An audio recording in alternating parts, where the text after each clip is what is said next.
So very good morning to all of you. We're almost set, and certainly our host, Monsieur Eric Andrieux, is already here and waiting to say a few words of welcome. And given the time constraints, even though we still have some people coming in and joining us, I think now is a good time to give Monsieur Andrieux a very warm welcome and listen to what he has to say to us this morning. Monsieur Andrieux, it's over to you now.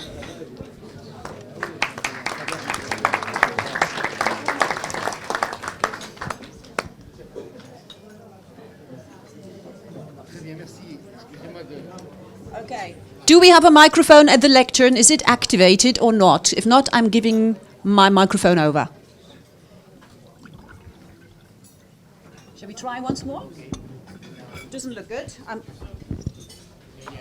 There you go. It's okay. And for you? Do you have a microphone? I'll come back and get it. En fait, parce que je vais m'exprimer en français et je m'en excuse de par avance, puisqu'on m'a informé qu'il y avait des interprètes donc, et que je pouvais me permettre ce petit luxe en tout début de matinée. D'abord, je voulais vous remercier à tous d'être là ce matin, parce que le sujet est d'importance, et nous le savons tous. Et c'est vraiment avec grand plaisir que je vous accueille à ce petit déjeuner au sein du Parlement européen, avec en toile de fond ce projet Copernicus et toute sa dynamique régionale. Je remercie bien sûr mes collègues eurodéputés présents ce matin à ce petit déjeuner, à savoir Christophe Gudler, je vais essayer de ne pas écorcher les noms, Gudler, voilà, Marianne-Jeanne Marinescu, Michael Wejcik, Joachim Schuster et Omar G. Mais aussi Joseph Ashbacher, directeur des programmes de l'Agence spatiale européenne, Bernard Plano, président du réseau des régions européennes, et là je fais un petit clin d'œil puisqu'on est quand même de la même grande région, on va dire ça comme ça, utilisant les technologies spatiales, et Andrés Jadla, représentant du comité des régions. Si je me réjouis de vous accueillir au Parlement européen, c'est parce que je pense que cette institution a un rôle à jouer, un rôle majeur, afin de travailler de concert avec le comité des régions et les régions de l'Europe entière pour faciliter la vie des citoyens, des PME et des autorités publiques. Et parmi les projets dont l'Europe peut être fière et qu'elle doit promouvoir, dans tous les cas tel est mon point de vue, et je le dis avec beaucoup d'émotion, Copernicus se doit d'être à l'avant de la scène. Cela me permet de souligner l'importance du réseau des régions européennes utilisant les technologies spatiales, NEREUS. Pour les nouveaux venus, disons qu'il s'agit là d'une sorte de plateforme dynamique permettant aux régions européennes qui le souhaitent d'utiliser les technologies spatiales pour améliorer leur politique publique. Comme je le disais précédemment, l'objectif est toujours de satisfaire le citoyen, les PME et bien sûr le travail des autorités publiques. Ici, c'est clairement le cas. Alors, peut-être qu'à ce stade, certains se demandent encore ce que l'espace pourrait apporter à sa région. Et pourtant, les technologies spatiales ont largement leur place dans notre quotidien et peuvent rendre de fiers services aux politiques publiques régionales. Je vais commencer par deux domaines qui me sont chers, vu que ce sont deux matières que je traite au sein du Parlement européen, à savoir l'agriculture, d'une part, et je suis rapporteur de la politique agricole commune pour un des rapports, et l'environnement ou la question climatique d'autre part. En agriculture, ils fournissent des services et des produits basés sur la localisation intégrant les technologies spatiales afin d'améliorer la qualité et la sécurité des aliments ainsi que l'efficacité des ressources dans les pratiques agricoles. Du champ à l'espace, il n'y a qu'un pas. Avec le développement de l'agriculture de précision, l'accès aux données devient de plus en plus central pour le secteur agricole. L'objectif étant d'améliorer, au travers des nouvelles technologies, la connaissance des exploitations et d'adapter, in fine, les techniques de production. Si une partie de ces données sont collectées par des outils terrestres, par des drones ou des capteurs, elles sont également produites à une échelle plus large par les nombreux satellites gravitant autour de la Terre, dont ceux financés par l'Union européenne dans le cadre de sa politique spatiale. Cela permet à l'agriculture de jouer son rôle dans la transition écologique et les données collectées au niveau spatial peuvent également contribuer à améliorer la gestion des risques climatiques, par exemple. Et là, je voudrais mettre ma casquette d'eurodéputé en charge de l'environnement et des questions climatiques, car ces technologies permettent la surveillance des conditions météorologiques. Comme je le disais dans mon exemple précédent, on peut surveiller des zones de glace, les mers, le mouvement de la surface terrestre, les forêts, l'eau, le mouvement du sol et le sol lui-même pour les entreprises et les organismes publics en charge, par exemple, de l'efficacité énergétique, du développement de sources d'énergie renouvelables. Et pour illustrer cela par un exemple d'une actualité triste et tragique, je pense à cet instant à la catastrophe australienne récente. Imaginez aussi à l'aide que représentent de telles informations pour combattre les incendies et les conséquences, voire les inondations. Je suis originaire d'un département du sud de la France qui s'appelle le département de l'Aude. Et en ce moment même, donc il y a des catastrophes répétées, reconduites en matière d'inondation pour ce département et le département des Pyrénées-Orientales. Et c'est un sujet qui est loin d'être mineur parce que on est arrivé à un séquentiel d'événements climatiques sans précédent et très rapprochés. Et puis parce qu'il y a aussi l'évolution des incendies, mais aussi la prévision de la qualité de l'air, l'évolution du vent et des nuages, et donc on touche là à la question de la santé.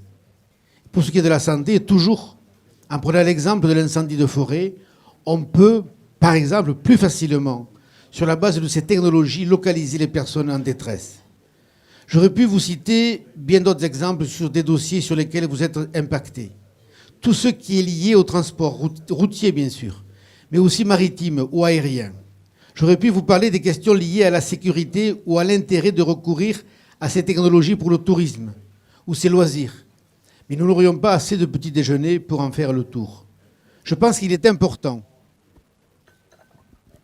de changer le micro, pardon. Je pense qu'il est important de défendre le rôle clé des régions dans l'émergence d'applications issues des technologies spatiales et de permettre à ces mêmes régions d'avoir leur place dans la politique spatiale européenne.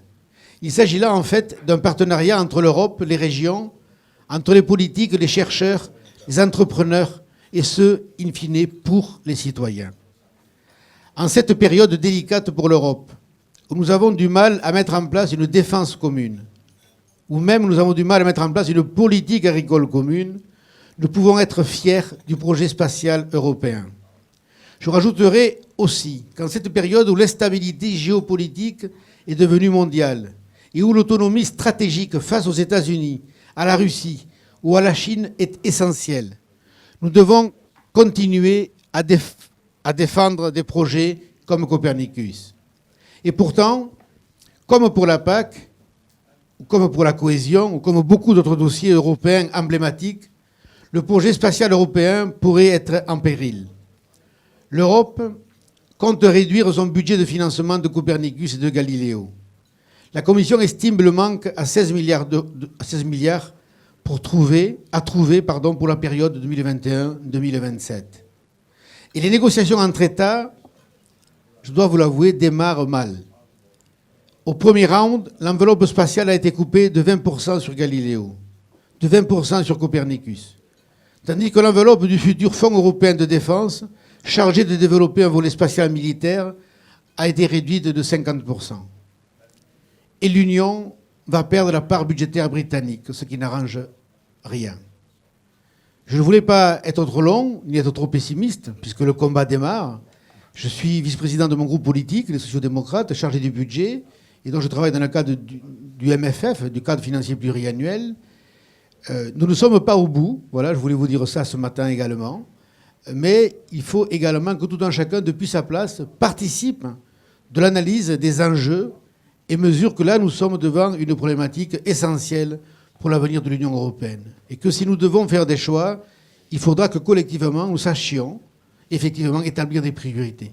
En ce qui me concerne, et je le dis avec beaucoup d'humilité, mais je vois bien ce que ça impacte dans le secteur qui est le mien principalement, qui est celui de l'agriculture ou de l'environnement, et sur les enjeux climatiques qui sont devant nous, Je le dis avec beaucoup d'humilité, mais ce secteur-là fait partie, je le crois très sincèrement, des secteurs prioritaires. Je ne voulais pas être trop long, et j'en finirai donc là, afin que vous puissiez échanger, car c'est bien l'enjeu de cette matinée. Donc je vous remercie, je vous souhaite de bons travaux.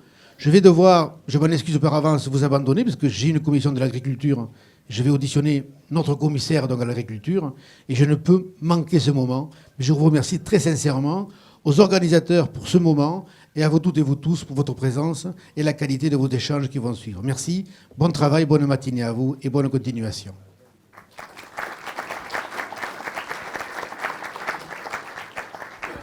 Merci, Monsieur Andrieux, and thank you very much for putting and basically highlighting the importance of Copernicus and a Copernicus4regions initiative. I'm putting it into context of the overall European challenges, and certainly Copernicus can help us fight climate change, one of the biggest topics of our days, something that is being discussed currently also at Davos, the financial world. Everybody has, well, almost everybody has understood the urgency.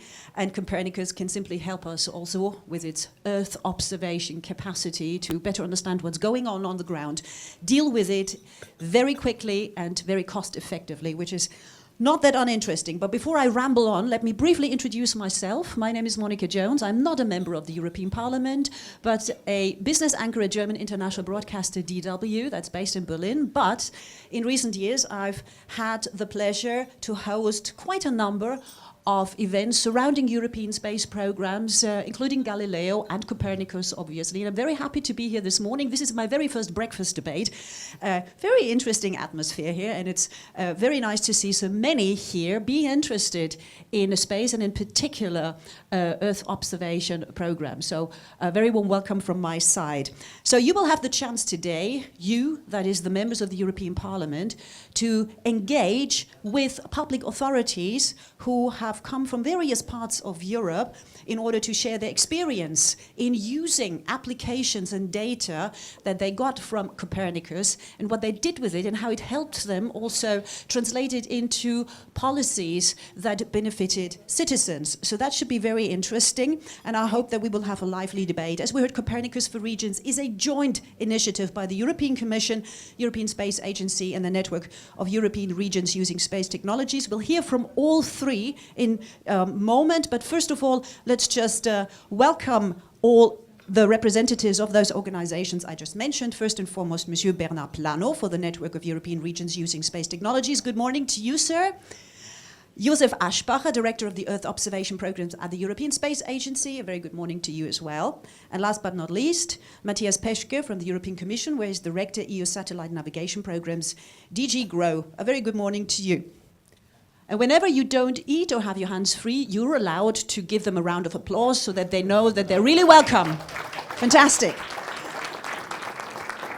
And there is one very important lady I would like to introduce to you because she's the Secretary General of NEREUS and the very engine behind the Copernicus4regions initiative, Ms. Roya Ayazi. And you can tell us a little bit about what this initiative is actually about. Thank you. Good morning, everybody. The most important thing, I like to show you the people behind Copernicus4regions, because the most important thing, Copernicus4regions is not only a project, it's an initiative long-term that started years and years ago, and it will go on. We do other initiatives, and it's about community building. The community building part is the most important. The people that worked here together, they form a big community. When you see the booklets on your tables, the 99 stories, they are a big work of volunteers. And Copernicus4regions is about knowledge sharing, it's about interregional collaborations. And we had a very, very hard time selecting those stories you will hear about today and you will see in the movies, the videos that we produce. And each time we had a hard time. For the launch event, we brought 6 stories to the stage. We produced 5 videos. We selected stories about groundwater monitoring, using Copernicus to better check on agriculture subsidies or monitoring the coastline in Nouvelle-Aquitaine. And what is about and what is the difficult part of this? the stories we select, they have a high relevance for regions, but all the stories you find in that booklet, and that is why we want to stress that, quote, they are really a testimony of very important experience, and each story has its own special part. For this event, we were invited new users, and we thank them for their time, for their patience, and for their commitment, and for coming to Brussels and to share this moment so early in the day with us. I would like to ask to stand up the ones that join us today here in Brussels, so the audience can give them later an applause. Tsana Atastaya from the Rural Support Service of the Republic of Latvia. Isabel, please stand up. Isabel, do the applause at the end. We have a big community. Isabel Caballero from the Institute for Marine Science of Andalusia, please stand up. Giorgio Gomez, head of the National Coastal Office in Cadiz. Jean Rapp and Dominique Esnault from the Haute-Rhône Department, the agency in charge of urban and land planning. Paul, please stand up. Okay. Paul de Fremont and Nadine Tollet from the company iCoop Certit. Maria Silvia Giamberini, National Research Council of Italy. Antonio Minozzi, director of the Gran Paradiso National Park. Up from the north, Markus Eggersdorfer, research of the Norwegian Research Center. Carsten Müller, forecaster at the Norwegian Avalanche Warning Service. Matus Bakun from Slovakia, from the company Insakia. And Friedel Zoltan from the Lechner Non-Profit Association. Now. Just to let you know, those are the ones that are here. We had been with a large group in touch who, for one reason or another, couldn't come, but we worked with them. And we want to seize the opportunity to thank them also today. Pavel Lichak, Peter Ondros from the State Geological Institute of Dinos, Dr. Franke from Bavaria and Rolf Lessing from Delphi in Brandenburg, and the Energy Agency of the region Triaf, who all three submitted a case on energy transition, very high on the political agenda. Martina Stelmach-Gorska and Herbert Zaszewski from the University of Jena, Lorenz Hubert-Moy and Sebastian Rabinel from the University of Rennes, and Günther Utina from the Forest Department in Brixen, and Ruth Sonnenschein from EURAC. They regret very much not being with us, but they like to share a concrete story with us. And they said they had a huge storm in the northeastern regions of Italy at the end of last year that caused forest damage of around 6,000 hectares, 1 million cubic meters of timber in the province of South Tyrol only. And in such an extreme situation, the satellite images from the Copernicus program and the forest change maps they had gave them the opportunity to get an immediate overview of the impacted areas and take appropriate action, just to let you know. Okay, now we share this wealth of stories with you today, and thank you to all of them. Thank you to the hosting MEP and his team, and of course all the participants who join us at this early morning. Thank you, Roya Yassi. So you see, so many examples and so little time to share them with you. And I'm less the presenter, I'm more the timekeeper. So I'll keep it very short and hand over to the first representative of the three organizers who are part of the Copernicus4regions initiative, and that is Matthias Petschke from the European Commission. Why should everybody here, especially the members of the European Parliament, actually be interested in Copernicus? Thank you very much, Ms. Jones. Very clearly, and let me say it in French maybe, in making reference to what has just been said by Monsieur Andrieux. Monsieur Andrieux a très correctement fait référence à la nécessité de satisfaire le citoyen. De satisfaire le citoyen. Les élus du Parlement européen qui sont ici ont comme tâche principale de représenter et de satisfaire le citoyen. Moi, en tant que fonctionnaire européen, encore plus. Donc on est là pour cela et on veut travailler avec le citoyen, on veut travailler avec les autorités nationales. On le fait de façon journalière, mais naturellement aussi. Et ça, c'est la raison pour laquelle nous sommes ici aujourd'hui, avec les autorités régionales. And the regional entities are for us absolutely key in our contacts with the user base. And as the European Commission, obviously, the contact with the user base is key. It's a key issue. We want to provide services which benefit the citizen, and we look very much at the kind of services which are needed and have a close contact with users. So the user base is absolutely key for us. And obviously, when we talk about user base, this is also a question about public administration. We are very much involved in exchanges with public administration. We listen to public administrations, and the local and regional authorities are key for us. And obviously, we also want to facilitate as much as possible the expansion of the uptake of our services. We often talk about space as an enabler. It really is an enabler. We had a space conference here in Brussels during the last 2 or 3 days. I was myself on a panel with colleagues from Africa, and I was explaining the benefits our global services can provide also for people on other continents. And so today we are going to hear what are the benefits here concrete in Europe for the regions and for the citizens here. Just to give you one concrete example, we already heard about emergencies which are happening. We have an emergency right now, and we have an activation right now of one of the Copernicus services in Pyrénées-Orientales, where there's a flood. And I think we are providing useful services on a daily basis. But what is quintessential for us is obviously that the people on the ground fully realize that these are services provided by European infrastructures, which are paid for by the taxpayers' money, which are financed through member states, and which are provided to the citizen. And the citizen needs to know this. These are EU infrastructures. In the case of Galileo, a fully funded EU infrastructure. In the case of Copernicus, it's a co-funded infrastructure, money coming from ESA and the ESA member states and from the EU. Now, we just had a very successful ministerial at ESA level. My colleague from ESA will probably mention this. A lot of money has been put on the table, and now we have to do our homework also here in the EU, and I hope that we get a substantial amount of money in order to provide for the necessary evolutions. We need the support from the European Parliament. We know that we have a very strong support with the European Parliament, with many members who are present here today, with President Tajani, who I see sitting over there, who is a strong supporter for space policy in the past, and he continues to be a supporter. We see it with his presence today. But obviously, we also need the Council, we need the Member States. And in order to get this support from the Member States, we rely on you also in the regions, on the ground, to make the case for the benefits of space for the EU, for the citizen, in order to have this sufficient budget.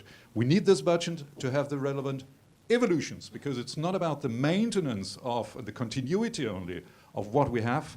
In order to remain cutting edge, we have to have the money, the budget, for the necessary evolutions. We obviously want to provide further services, new services in the future. I'm just thinking about a CO2 monitoring service, which is probably the most quintessential service, which is also under discussion in the context of the new Green Deal, which has been put on the table. Huh? So many new features for which we want to have enough money in the coming multi-annual financial framework, and for which we need a joint effort at all levels to convince stakeholders, to convince policymakers, decision makers, that this money needs to be provided so we can continue to offer services which are relevant at global scale and which help the citizens at local level.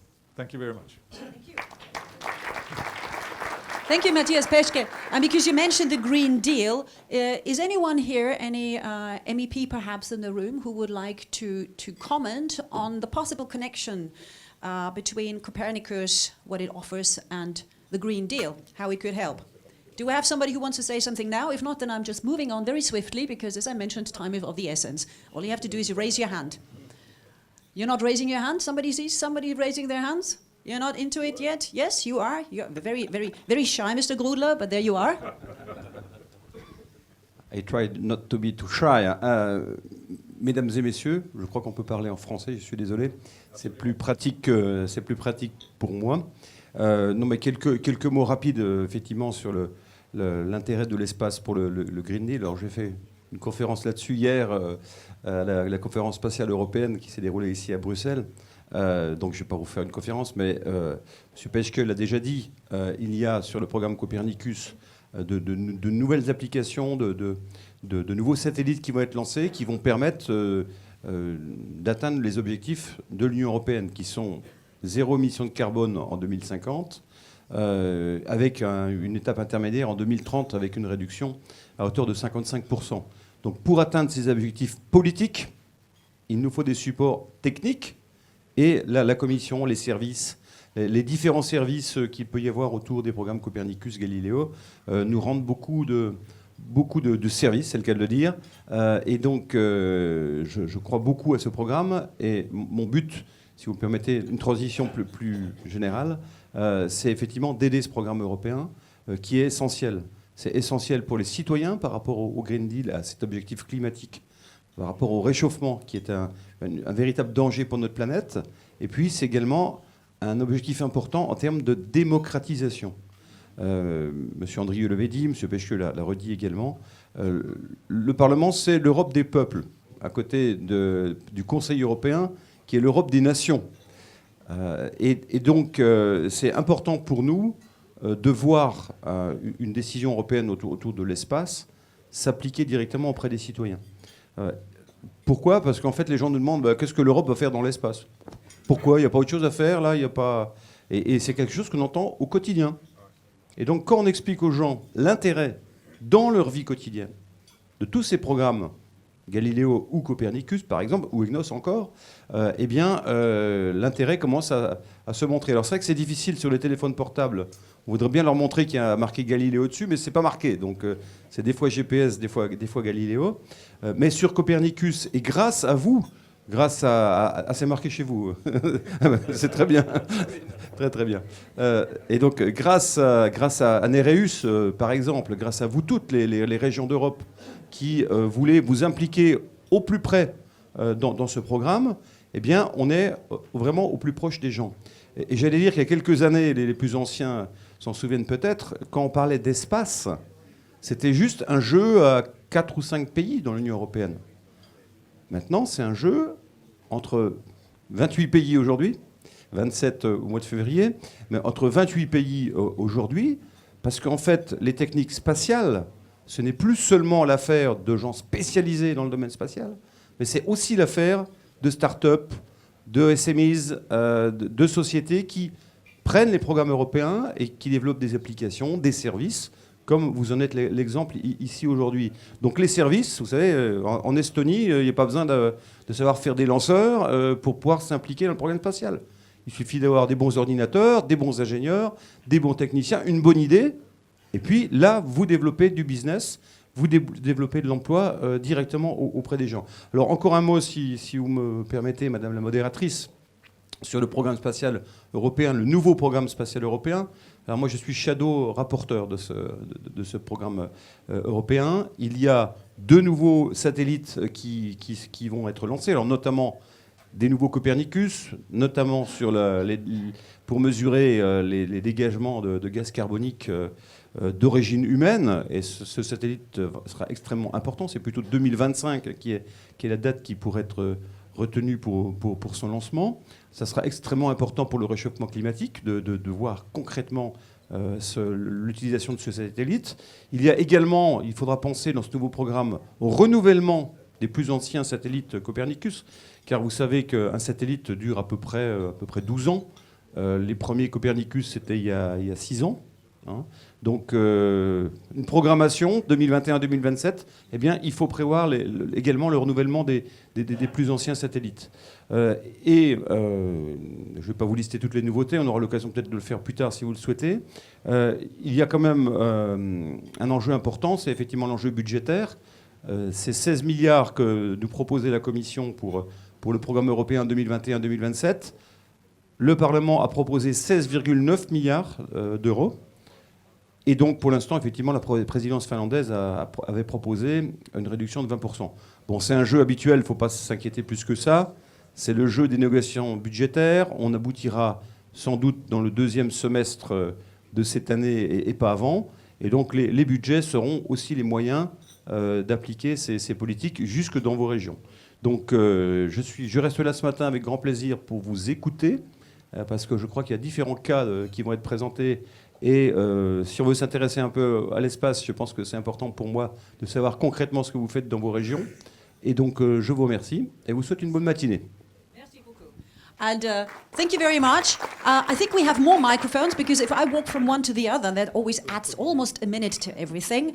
But I think we have an intervention also at this table. Signor Tarani. Good morning, everybody. I worked in this sector for many times when I was commissioner for the responsible before for transport and for industry, but also for space. I think this is a very important issue. Is a good choice to strengthen the space policy, because first of all, at political level, is a good message from Europe, because to manage as Europe a very complicated system is also a political message to the European citizens. It's impossible to do it as a member state, but it's possible to do it as Europe. And then it's important to combine the three different systems, Galileo, EGNOS, and Copernicus, for observation of the Earth against climate change, but also for the civil protection, to combine the different signal coming from the different projects is very important during the civil protection action, during the earthquake, for example, during the storm. It's possible to work much better through the space. Also, against illegal immigration, it's possible to use this system also for a good cooperation with the other continents, with Africa, for example, is for a better use of the airport. It's possible to use, for example, EGNOS system. And for the regions, I think it's important. In the health sector, also not in agriculture, of course, but health sector, for example, in my country, in Italy, is a sector in the hand of the regions. There are a lot of programs using Galileo system, very, very, very important. This, I think, to involve the regions in this Copernicus project, I think is very, very, very important. Subsidiarity is crucial also in space policy. I finally want to underline the importance of the next budget.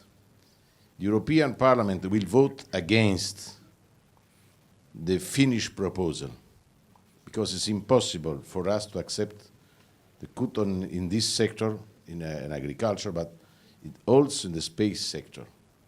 We are working with the new presidency, the Croatian presidency.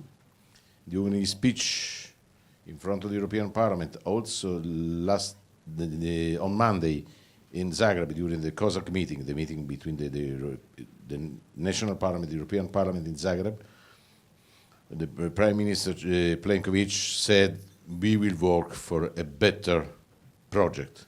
The European Parliament is strongly engaged on this because we believe in space policy. Nous sommes absolument convaincus qu'il faut soutenir ce secteur qui est crucial pour l'industrie, pour la santé, contre le changement climatique. Donc ce n'est pas une question sectorielle.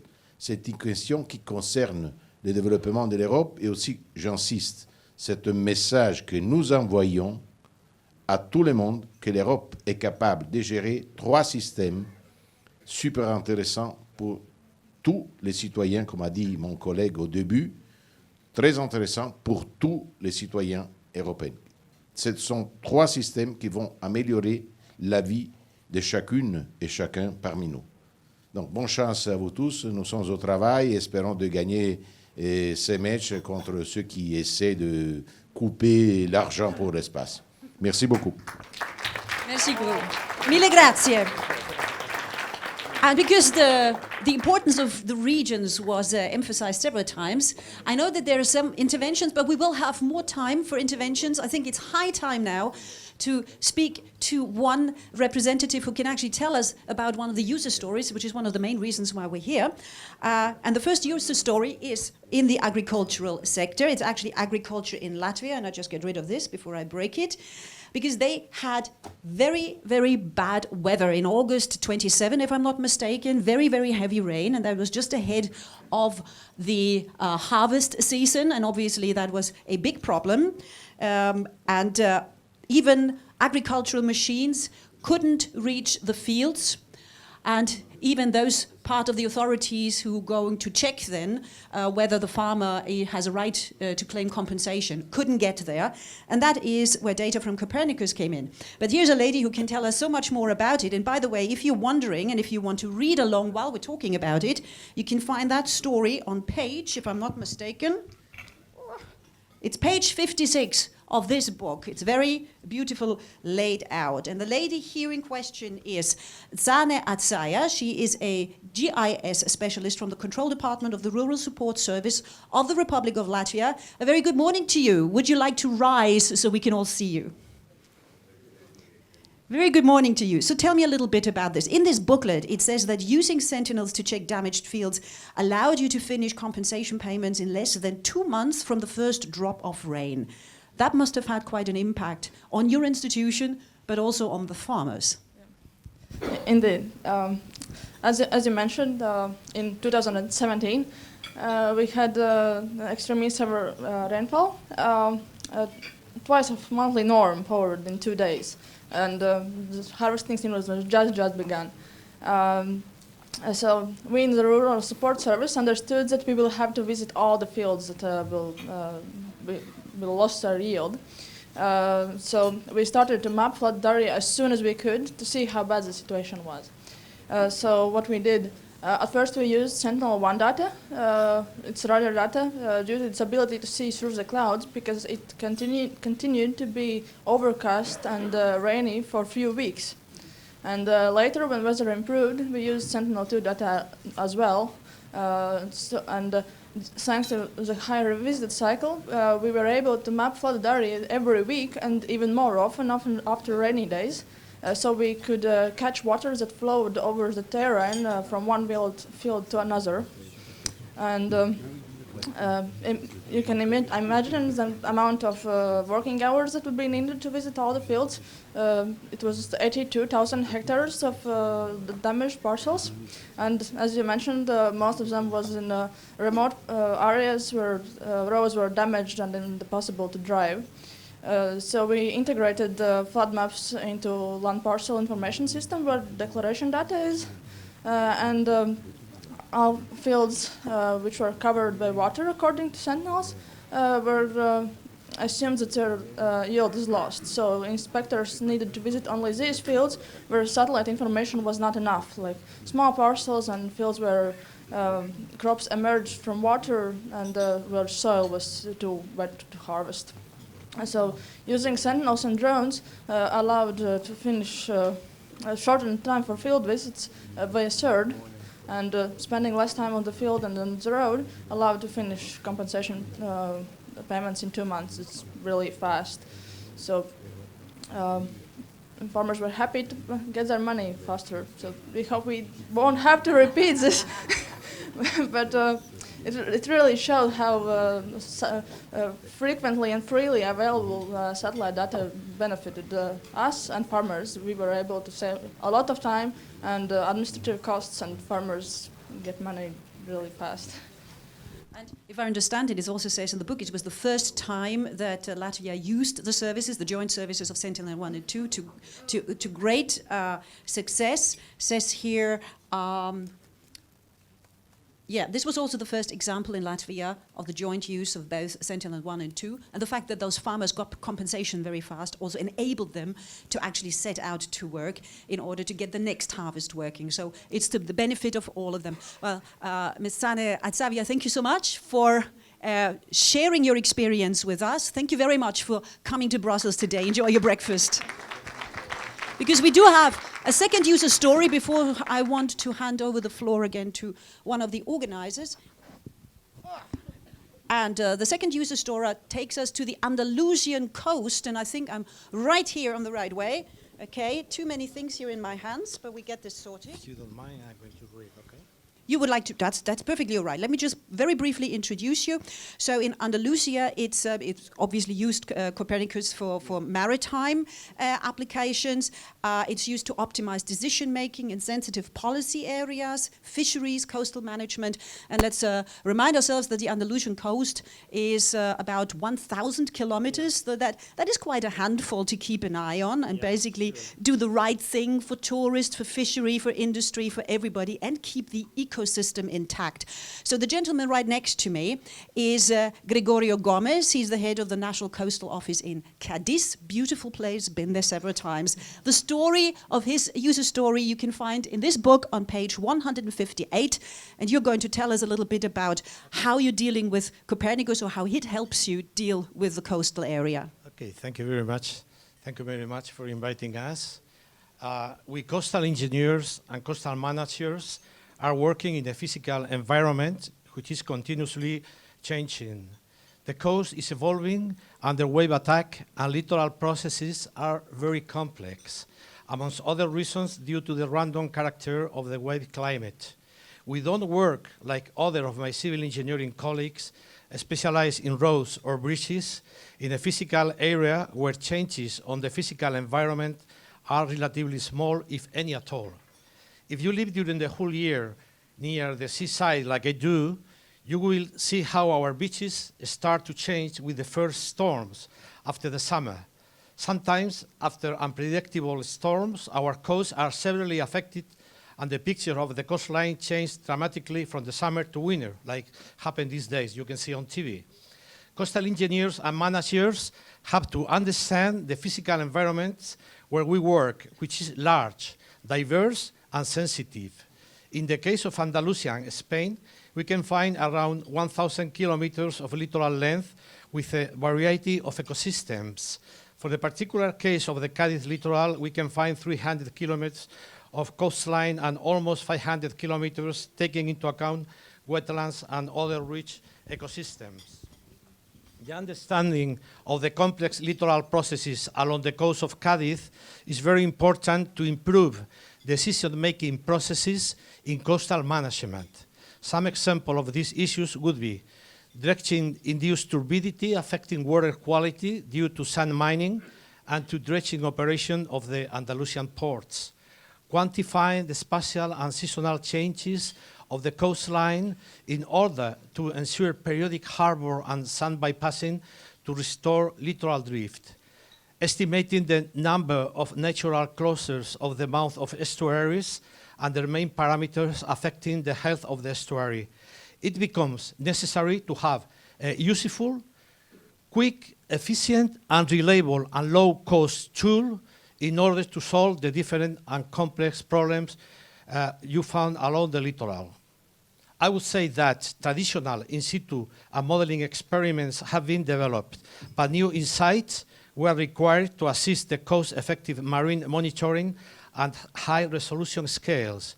In this context, our main objective was initially focused on the implementation of new methods to monitor dredging-induced turbidity during the periodic dredging operation along the coast of Cadiz. A semi-automatic model was developed using the Sentinel-2 twin mission of the Copernicus program, which has been demonstrated to monitor turbidity and water quality properly. These tools are allowing small-scale mapping of coastal processes at a spatial resolution of 10 meters over estuaries, inner bays, and port, difficult to get with traditional ocean color sensors. In addition, by integrating the data sources and guidelines into the system, we are entering a new period of time series analysis at high spatial resolution. I'm just finishing. I'd like to say that in terms of future perspective, Isabel Caballero is working on a new project, also using Sentinel-2 open data, which aims to investigate technique to estimate water depth and analyze coastline change. including the impact of climate change on sea level rise. This methodology is allowing significant progress in the exploitation of Copernicus data along the 1,000 kilometers of the Andalusian coast, particularly to support challenging management of these highly sensitive environments as a contribution to local and regional programs. Summing up, the incorporation of these 21st century new tools will mark a before and an after to improve decision-making processes in coastal management in Spain. Okay. Gracias, señor Gómez. Thank you so much. Caballera. Yeah. Thank you so much. And you mentioned the sensitivity of this region. I mean, the ecosystem of the ocean is crucial to our survival, of course, but in that particular case, the estuary that we heard about is adjacent to the Doñana National and Natural Park, which, by the way, is the largest reserve of that kind in Europe. So we definitely are very grateful to you using the Copernicus data in order to keep it all intact. So why is this again? These are just isolated cases, but this is just like the tipping of the iceberg of all the stories that you find in this Copernicus4regions initiative booklet. And this is a good moment for me to hand over now to the NEREUS president and the regional councillor of the region Occitanie, Pyrénées, Méditerranée, Bernard Plano. He will speak, as far as I understand, in French, and I understand that you represent a network of 24 regions using that space technology. So how do you share these stories, this experience in an ideal way? What do you do with those regions that are not yet connected? Bonjour à tous. D'abord, je vais prendre la possibilité de parler en français, puisque c'est possible. D'abord, vous remercier d'être présent. Je voudrais remercier d'abord Éric Andrieux de l'accueil qu'il nous a fait et l'organisation qui nous a permis de nous réunir ce matin. Voilà. Remercier M. Peschke, remercier M. Je vais peut-être écorcher votre nom, H. C'était très bien. Et puis, chers membres du Parlement européen qui sommes là, et vous, mesdames et messieurs. Donc, je souhaite d'abord vous remercier d'être venus, pour certains très loin, hein, Espagne, Italie, et même plus loin encore, d'être venus à cet échange sur l'utilisation des données Copernicus et aussi Galileo, et voir comment on peut partager nos expériences dans cette utilisation des données. Voilà. Donc, la publication que vous avez sur les tables, donc, qui a été réalisée il y a à peu près une année, hein, c'est le fruit d'un travail commun, collaboratif avec la Commission et l'ESA, et je voudrais les remercier effectivement de ce soutien. C'est 99, si je ne me trompe pas, projets, hein, qui sont des exemples réels. Donc certains viennent d'exposer la Constitution, également le retour qu'ils ont pu en faire d'expérience, et je crois que ça doit donner beaucoup d'idées à toutes les régions que nous avons au sein, bien sûr, de NEREUS. Vous avez cité 21 régions, mais notre ambition, ça serait d'élargir effectivement l'utilisation de ces expériences plus largement que le contour de NEREUS. Je crois que les régions ont à peu près tous le même problème, que ça ne soit pas de la même façon en fonction de leur situation géographique en Europe, mais on retrouve tous les mêmes problèmes d'agriculture, les problèmes de pollution, les problèmes de la pollution pour certains de la mer, les migrations, les feux, ainsi de suite. C'est vrai que la maison est en train de brûler un peu partout, et je crois que l'utilisation de ces données, il faut absolument que nous puissions se concentrer et essayer de sauver plus ou moins bien notre maison avec l'utilisation de ces données. Donc je voudrais, merci à tous de continuer à contribuer à développer des applications et à les faire connaître et en final les mettre en commun dans une sorte de trésor européen que nous pourrions utiliser tous ensemble. Voilà, donc je voudrais rappeler notre objectif en NEREUS, c'est l'activité de notre réseau, c'est essentiellement la mise en relation de nos régions membres afin qu'elles puissent collaborer, faire émerger des projets communs.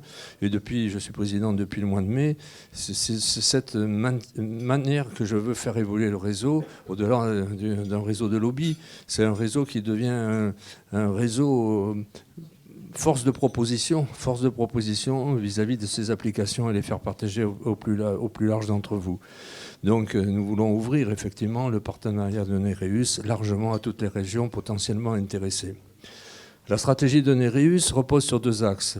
D'abord, fédérer les membres autour d'une volonté d'encourager le développement des applications issues des technologies spatiales et ainsi de favoriser les coopérations interrégionales. Et d'autre part, développer le dialogue entre les régions et les instances européennes impliquées dans la définition de la politique spatiale de l'Union européenne. Nous avons bien vu aujourd'hui, dans l'exposé, je découvre un peu d'ailleurs, les difficultés que nous avons à maintenir notre rang, puisqu'on parle de réduction de budget potentiel.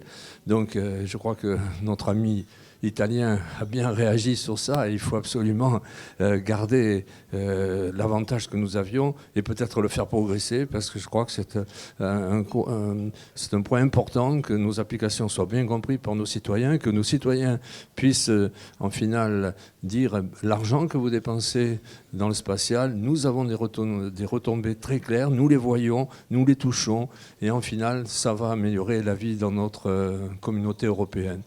Et je crois qu'il faut raccrocher fortement cette notion du citoyen qui doit s'approprier nos efforts que nous faisons et ça ne doit pas rester l'affaire de spécialistes du spatial. Ça doit devenir, comme aujourd'hui nous avons ces engins qui sont des smartphones, le citoyen doit s'approprier en finale aussi que le spatial va faire partie de sa vie quotidienne.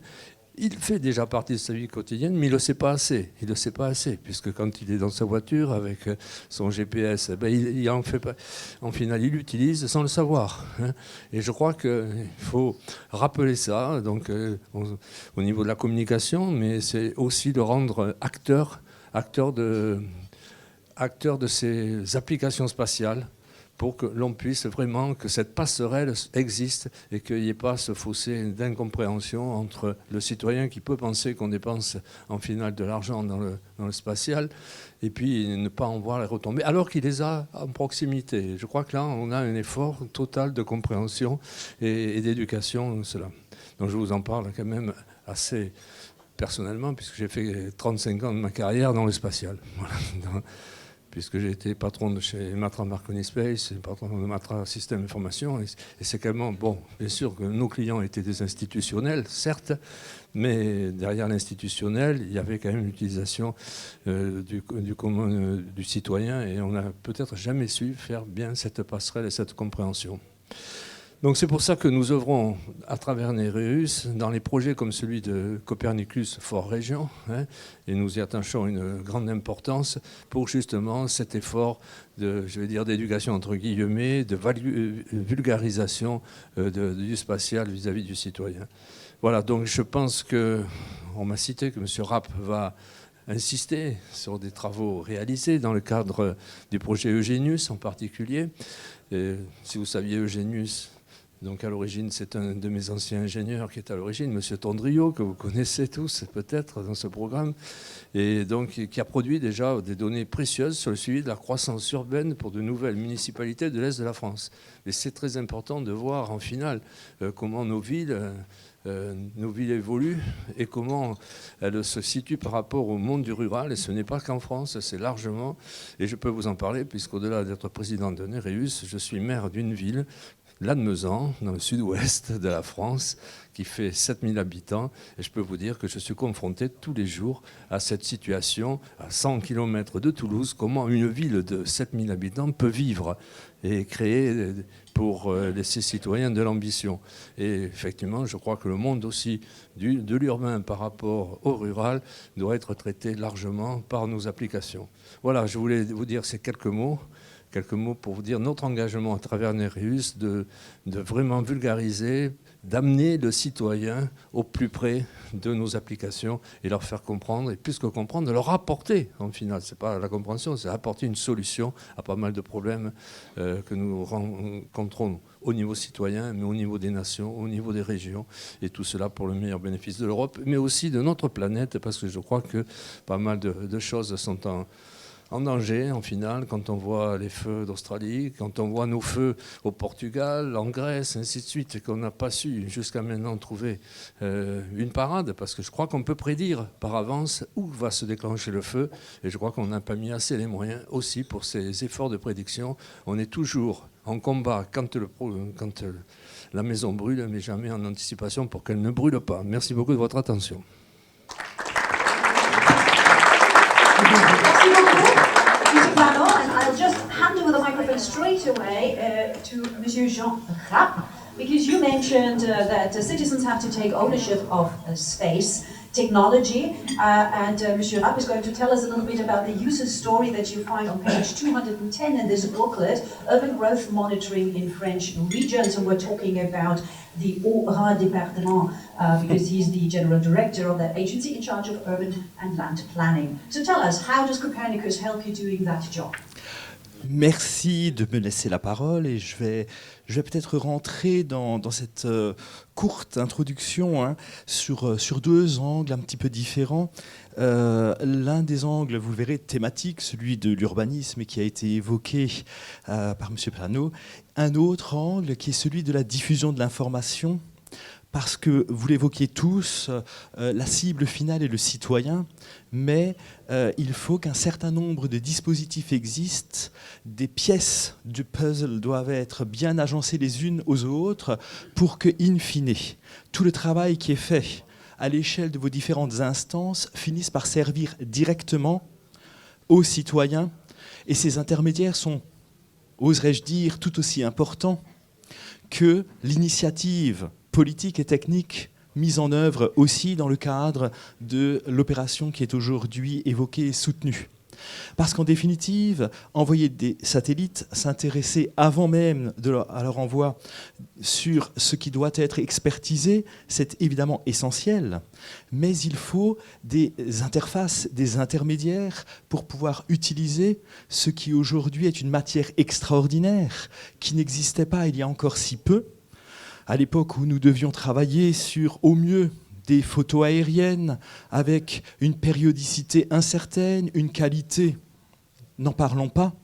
Et aujourd'hui, c'est bien le fait de pouvoir travailler à plusieurs. Je pense à mes collègues du CERTIT à Strasbourg, de l'université. Je pense à l'ADOR et à l'agence que je représente aujourd'hui. Et je pense à vous tous, pour pouvoir produire de l'intelligence à partir des outils que vous nous mettez à disposition. Alors, en un demi-mot, l'ADOR est une agence, une administration mutualisée, et ça c'est un peu original en France, mis à disposition de toutes les collectivités d'un grand territoire qu'est le Haut-Rhin, et de manière à pouvoir, dans plein de domaines différents, dont celui qui nous intéresse aujourd'hui, mettre à disposition des communes et des collectivités les plus petites des informations, des outils et des méthodes totalement inaccessibles à ces collectivités s'il n'y avait pas ce travail de conserve et cette mutualisation. Alors prenons maintenant l'angle de l'urbanisme, puisque c'est celui pour lequel j'ai été aujourd'hui aimablement invité. Vous le savez, cela a été dit, en matière d'agriculture, d'environnement, il y a un certain nombre de préoccupations aujourd'hui qui sont progressivement venues impacter les lois et les réglementations nationales françaises, et même aujourd'hui, si j'osais dire, et j'espère qu'il n'y aura pas de compte-rendu, la France elle-même s'intéresse aujourd'hui à la possibilité d'avoir un développement qui soit plus parcimonieux en matière de consommation foncière, à être plus efficace, à être, je dirais, moins consommateur, car la France a un modèle de développement urbain qui, depuis les années 50-60 jusqu'à ces dernières années, a été particulièrement gourmand en termes de terres naturelles et agricoles. Évidemment, pour pouvoir agir, il faut des lois, mais il faut aussi pouvoir prouver un certain nombre de choses aux politiques pour pouvoir accéder à de nouvelles méthodes et de nouvelles façons de faire. Vous savez bien qu'au fond de nous sommeille un saint Thomas quelqu'un qui a besoin de voir les choses pour le croire, et que le simple fait que des techniciens aussi éminents soient-ils ou des experts viennent en disant « on ne peut plus continuer comme ça », ça ne suffit pas. Alors on sort des chiffres, on a des grands principes. On consomme tant et tant de milliers de hectares par an en France. Eh bien, pour tout dire, tout ça reste très abstrait et l'humain, le citoyen, l'élu, le technicien a besoin de choses concrètes. Alors, aujourd'hui, nous avons mis en place un certain nombre de réflexions en France, des lois ont été prises, on peut penser aux lois Grenelle, qui ont comme objectif d'être plus efficients et moins consommateurs. Une toute nouvelle instruction gouvernementale est tombée au mois de juillet de l'année dernière, avec comme forte ambition zéro artificialisation nette d'ici 2050. Ça veut dire qu'il va falloir faire preuve d'une nouvelle forme d'intelligence collective pour continuer à se développer sans avoir un certain nombre de conséquences pour notre territoire. Alors, à quoi sert le dispositif, les dispositifs, devrais-je dire, que vous avez mis en place ? D'abord, à analyser le territoire, à analyser, d'une part, cette consommation foncière, ce développement en tache d'huile, mais d'autre part, à mieux comprendre le fonctionnement interne des agglomérations. Voir où il reste des disponibilités dans l'urbain. Voir la capacité de mutation des espaces, les friches qui sont à privilégier avant de commencer à consommer autour. Et cet outil, et notamment la récurrence, le fait d'avoir régulièrement des informations de même qualité, de même niveau, permet de montrer aux élus dans quelle mesure les développements forts en termes d'urbanisme, parce que nous sommes en période de reprise en termes de construction en France, notamment dans le Haut-Rhin et notamment dans le secteur sud qui est attenant à la Suisse et à l'Allemagne, dans quelle mesure ce mouvement de développement qui, je dirais, satisfait tout le monde, les chiffres sont au vert, il y a de la construction, l'emploi augmente, le chômage baisse, mais a aussi une répartition spatiale, une répartition sur la vie de tous les jours. Ces éléments nous permettent de construire un discours, d'expliquer aux élus qu'il y a d'autres modes de développement à privilégier pour pouvoir arriver à des résultats identiques sans toutefois avoir des consommations urbaines insupportables. Et en 2 mots, parce que je vois la modératrice qui commence à regarder sa montre avec crainte et inquiétude. Pour nous, le dispositif que vous avez mis en place est un outil de connaissance indispensable. Et nous nous souvenons tous qu'il y a encore 10 ans, 15 ans, nous étions très dépourvus. C'est aussi un outil de suivi qui nous permet de réorienter les politiques et les impulsions publiques dans les documents d'urbanisme. Ça permet d'évaluer quasiment au jour le jour si ce que nous écrivons dans nos textes, ce que nous écrivons dans nos documents, eh bien, je dirais, apporte le résultat attendu et donc permet d'influencer sur les documents pour les faire bouger. Et un dernier mot. Nous...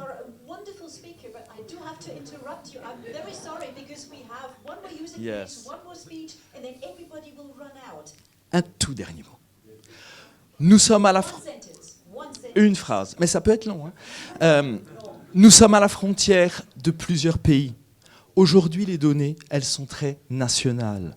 Grâce à vos dispositifs, nous pouvons comprendre comment fonctionnent des territoires qui sont à cheval entre la Suisse, c'est aussi un peu l'Europe, l'Allemagne et la France, et construire des politiques communes, ce qui, il y a encore 5 ans, avec les photos aériennes, s'arrêtait au Rhin. Merci beaucoup, Jean. And don't you worry, because soon a lot of what you told us, and in very much detail, can be found on page 210 in our Copernicus4regions initiative booklet. And I'm finding my way now to our 4th user case, for which we still need to have a few minutes because it's worth it. It takes us to the Gran Paradiso National Park. And I'm very happy to have two representatives here with me now. That's the director of the park, Signor Antonio Mingosi, and he's accompanied by Silvia Giamberini from the Italian National Council for Research, and they'll talk about their experience of using Copernicus data in this national park, the specific challenges, why it is necessary, and what you did with it. So who's going to start? Thank you very much.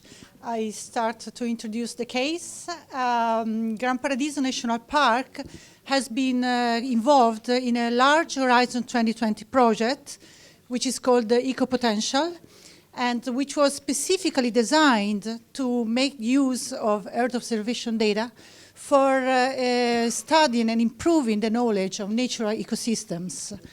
And together with Gran Paradiso National Park, we worked together with other 25 protected areas around Europe, including Doñana, that was mentioned before, that was already involved, covering different kind of ecosystems. And in all those protected areas, researchers and the technical staff of the parks worked together, and they designed specific research projects to address specific challenges in the conservation of the parks. So they experimented the use of Copernicus data, but also other platforms like Landsat for long time series. And they strongly needed long time series. They strongly need the analysis of changes in natural ecosystems for improving conservation. In the project, we produce a large amount of maps, Earth observation products, models, ecological models that use Earth observation data, embedding them into the models, and also policy recommendations for improving the use of Earth observations at European level. Now I leave the floor to Antonio. Thank you. Messieurs, dames, ladies and gentlemen, bon, je dois m'appuyer un peu sur quelques notes écrites. Pour deux raisons, disons. La première est que je n'ai pas pu suivre le projet dès son début, car je n'étais pas encore directeur du parc. Donc, je suis là depuis quelques temps seulement. The Gran Paradiso National Park has a long tradition of long-term monitoring data, mostly about alpine, ibex, and chamois. And studies show that the reproduction strategies, as well as the dispersal movements, and therefore the genetic flow, are related to habitat and climatic features and changes. The Gran Paradiso National Park used satellite data during the Ecopotential project, including Sentinel data, pioneering their application to analyzing land cover and snow cover changes and to modeling wildlife habitat and distribution. The use of remote sensing showed a great potentiality. In fact, it may offer long series and high-resolution maps that are fundamental for long-term ecological studies and monitoring. Moreover, remote sensing do provide an effective support to monitoring remote areas, reducing, in this way, the monitoring effort and cost, and allowing a better spatial and temporal coverage of data, thus improving the knowledge on the ecology and the space use of ibex and chamois. At the same time, remote sensing data must be used with caution because they need an accurate ground truthing to avoid the risk of important misinterpretation, and because sometimes they are not able to adequately represent and investigate phenomena.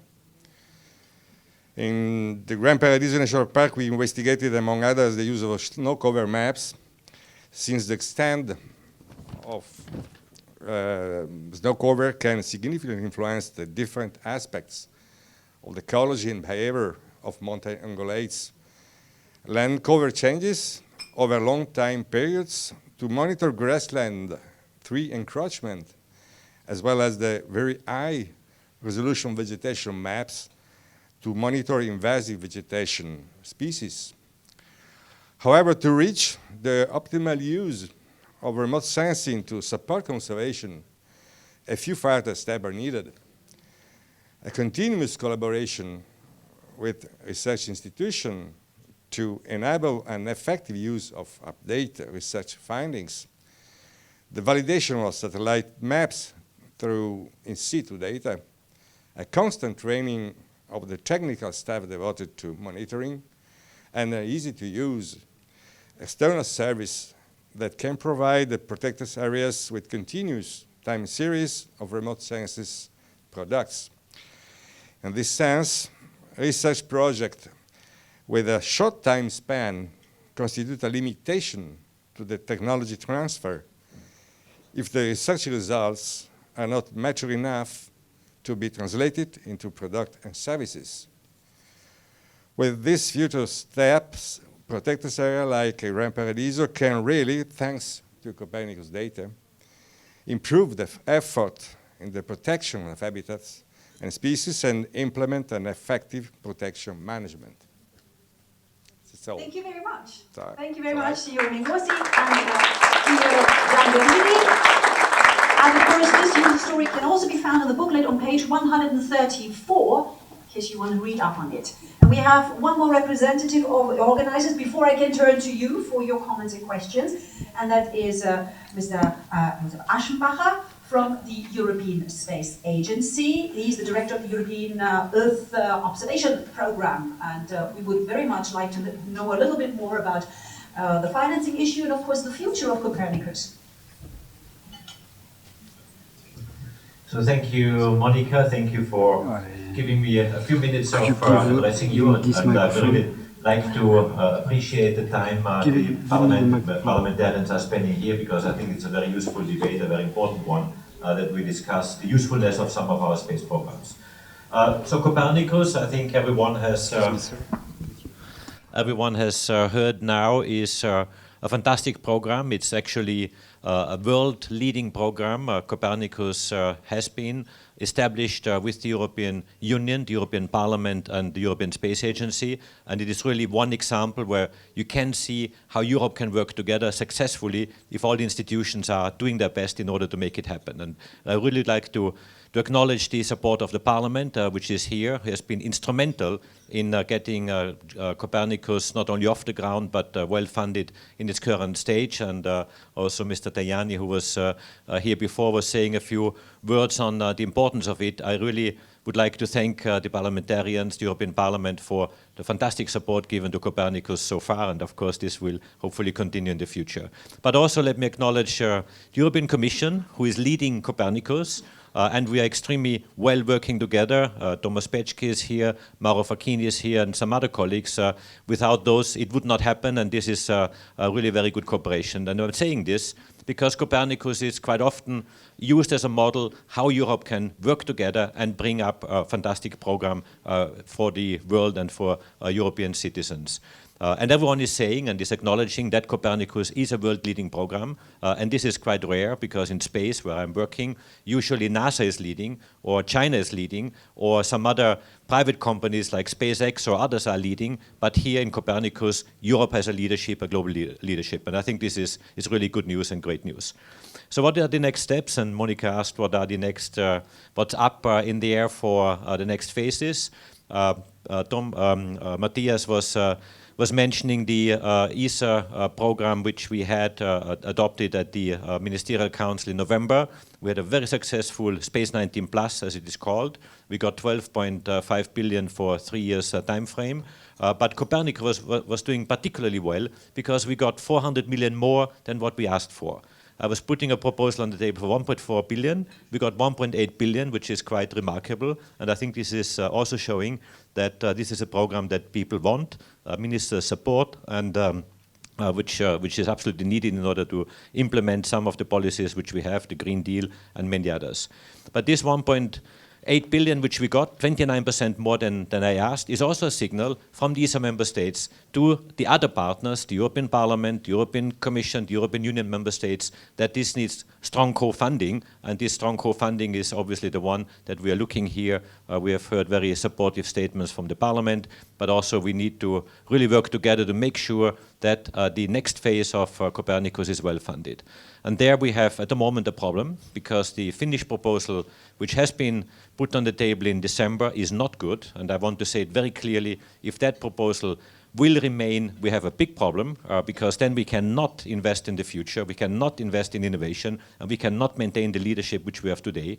We need to go back at least to the 16 billion, but better the 16.9 billion which the Parliament was proposing, because this is needed in order to maintain this leadership. And I'm also saying this because I have been in China last week, and we have been looking at the Chinese landscape in Earth observation. And China, and you all read it in the newspapers and in magazines, is coming extremely strong and extremely, I would almost say, aggressive on the market, but with very cheap prices and much higher volumes in terms of information they provide.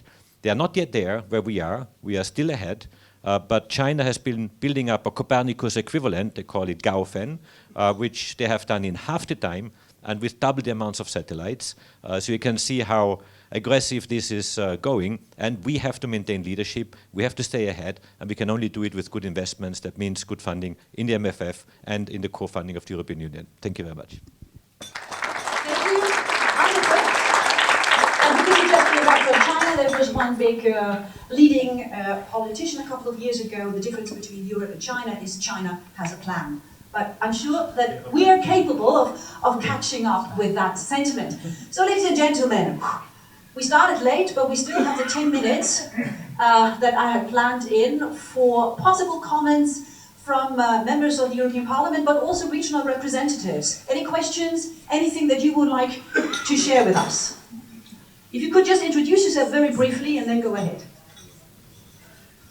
Nazywam się Władysław Ortul, reprezentuję województwo podkarpackie leżące w południowo-wschodniej części Polski. Województwo, które nie ma wielkich doświadczeń, jeżeli chodzi o wykorzystanie danych płynących z satelity, ale jest województwem, które ma inteligentną specjalizację lotnictwo i kosmonautykę. You'll be interpreting. Okay. Thank you. Now that we're warned. Sorry. Yes, I'd like to represent. I'd like to introduce. My region. I am the president of the Copernicus4regions region in Poland, exactly in southeastern Poland. And even though we do not have, let's say, extensive experience in using the data from space, we have very ambitious plans and some, let's say, background in aviation and space. So I would like to introduce my region more in detail now to you. Chciałem bardzo serdecznie podziękować za to spotkanie, dlatego że jesteśmy regionem, który chce nadrobić właśnie tą dysfunkcję, którą mamy w zakresie korzystania z wiadomości, informacji, które płyną z przestrzeni kosmicznej. Oczywiście jesteśmy regionem, który od 100 lat ma lotnictwo jako przemysł, jako produkcję swojej tradycji. To jest tradycja, ale oczywiście przyszłość to jest kosmonautyka, z tym wiążemy duże nadzieje. Oczywiście będąc członkiem sieci NEREUS od ponad roku, chcemy oczywiście te wszystkie kompetencje, aby trafiły do naszych regionów, instytucji, które odpowiadają za bezpieczeństwo mieszkańców, które odpowiadają też za rozwój gospodarczy. Well, so as I said, we have a long-lasting tradition in aviation because the aviation sector has been present in Podkarpackie region in Poland for about 100 years. But it's not only about the tradition, it's also about the future. And as we all know, the future basically is the exploration of space. And this is why we would like to extensively use the data from space in our region and translate them into practical work in public administration for the benefit both for the citizens in terms of civic protection, but also safety or environmental protection. Mamy dużą aktywność studentów, kadry naukowej, jeżeli chodzi o też przemysł lotniczy i kosmonautyczny. Dlatego też postanowiliśmy utworzyć z Europejską Agencją Kosmiczną inkubator kosmiczny ESABIC, który będzie już od tego roku działał tak, aby można było bezpośrednio finansować pomocą bezwzględną startupy. Jest to ważny element rozwoju przemysłu kosmicznego. Dziś nasze firmy, znane i uznane marki w Europie i na świecie kooperują z przemysłem lotniczym, kosmonautycznym.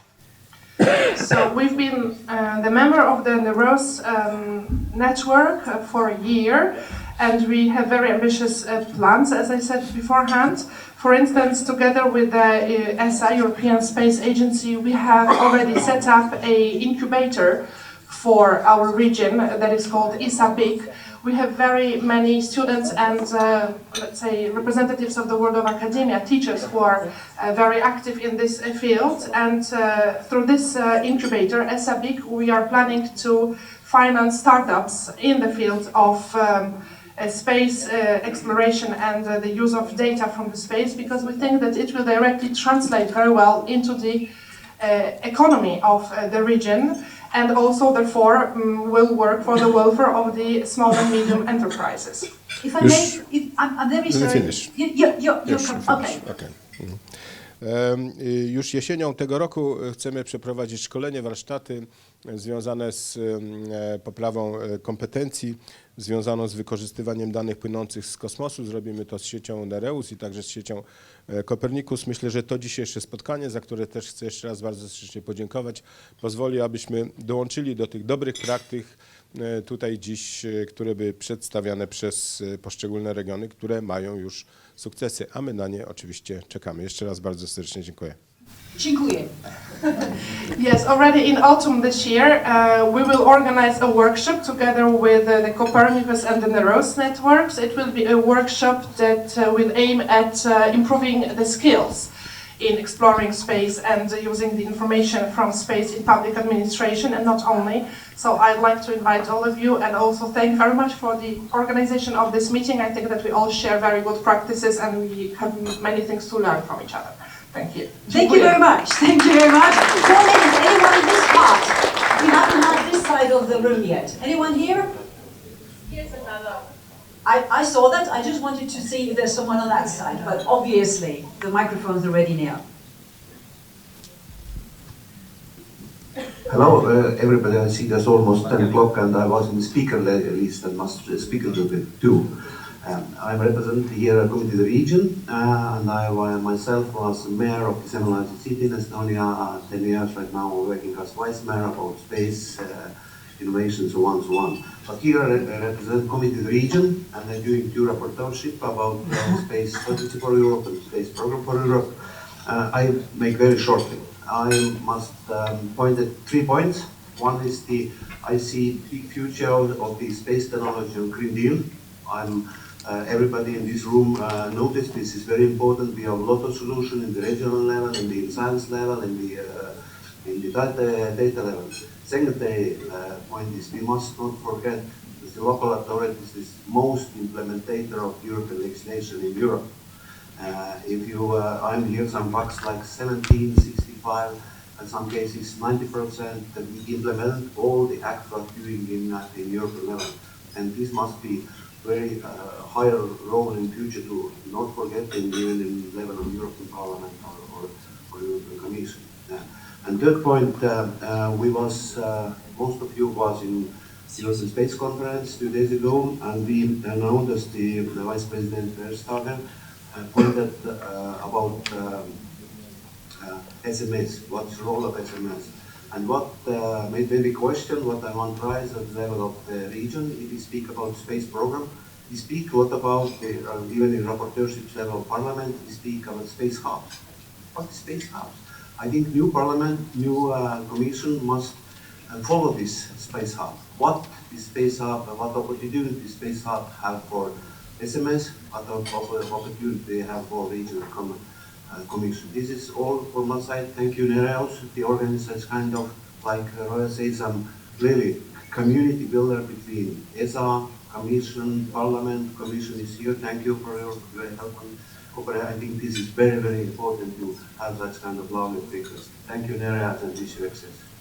Thank you very much. And yes, we made it. It's 1 minute to 10. I don't think it makes any sense to ask any one of you to get up and say something because I would have to stop you straight away.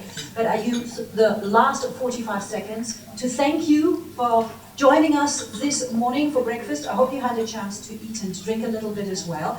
And as you can tell, there is so much to say and to share about Copernicus, in the regions in particular. And this is why I would like to really recommend to you, get hold of that booklet, and when you fly somewhere or take the train somewhere or you sit back in the car, browse through it. There are 99 fantastic user stories in there, and this is not the end. The story continues. As far as I understand, the organizers work on continuing and adding more and more stories. Maybe one of you in here will actually be part of that and help us add some of those user stories. Please stay tuned, please keep an eye on it. Now with this concluding this breakfast, and as I know that you all have other appointments, a big thank you to our host, of course, MEP Eric Andrieux, his team, and Juliette Turpin from the European Commission, Alessandro Tassa from ESA, Roya Agassi from NEREUS, of course, Margarita Krisaki and Svetlana Dimitrova from the NEREUS team, who are hovering around here. Yes, there they are. A big thank you to the video team for documenting this debate. Big thank you to all of you for attending, either online somewhere or here in person. Have a wonderful day, and please keep Copernicus at the center of your daily work and your life, and all the best for you.